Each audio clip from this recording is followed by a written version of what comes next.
James Weldon Johnson was an American author, educator, lawyer, diplomat, songwriter, civil rights activist.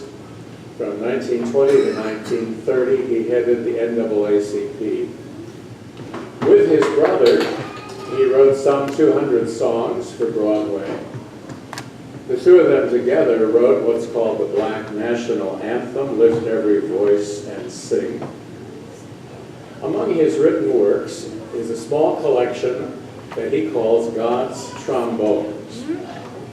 He likened the sound of a black preacher's voice to a trombone. And the small book contains several sermons in verse. This one, the creation.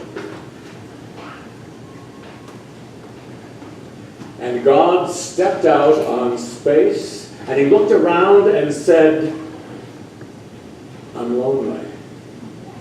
I'll make me a world. As far as the eye of God could see, darkness covered everything, blacker than 100 midnights down in a cypress swamp.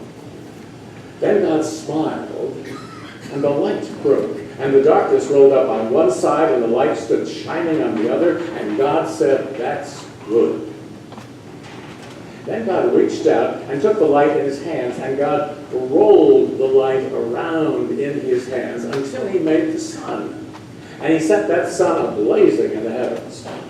And the light that was left from making the sun, God gathered it up in a shining ball and flung it against the darkness, spangling the night with the moon and stars. Then down between the darkness and the light, he hurled the world.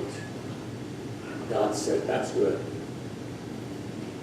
Then God himself stepped down, and the sun was on his right hand, and the moon was on his left. The stars were clustered around his head, and the earth was under his feet, and God walked. And where he trod, his footsteps hollowed the valleys out and bulged the mountains up. Then he stopped and looked and saw that the earth was hot and barren. So God stepped over to the edge of the world, and he spat out the 7 seas. He batted his eyes, and the lightnings flashed. He clapped his hands, and the thunders rolled, and the waters above the earth came down. The cooling waters came down. And the green grass sprouted, and the little red flowers blossomed. The pine tree pointed his finger to the sky, and the oak spread out his arms. The lakes cuddled down in the hollows of the ground, and the rivers ran down to the sea, and God smiled again, and the rainbow appeared and curled itself around his shoulder. Then God raised his arm and waved his hand over the sea and over the land, and he said, "Bring forth, bring forth." And quicker than God could drop his hand, fishes and fowls and beasts and birds swam the rivers and the seas, roamed the forests and the woods, and split the air with their wings. God said, "That's good." Then God walked around, and God looked around on all that he had made. He looked at his sun, and he looked at his moon, and he looked at his little stars.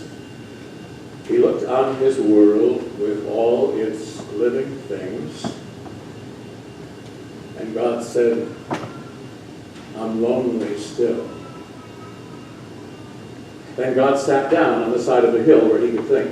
By a deep, wide river he sat down with his head in his hands. God thought and thought till he thought, "I'll make me mankind." Up from the riverbed he scooped the clay, and by the bank of the river he kneeled him down. And there the great God Almighty, who lit the sun and fixed it in the sky, who flung the stars to the most farthest corners of the night, who rounded the earth in the middle of his hand, this great God, like a mammy bending over her baby, kneeled down in the dust, toiling over a lump of clay till he shaped it in his own image. Then into it he blew the breath of life, and mankind became a living soul. Amen. Amen.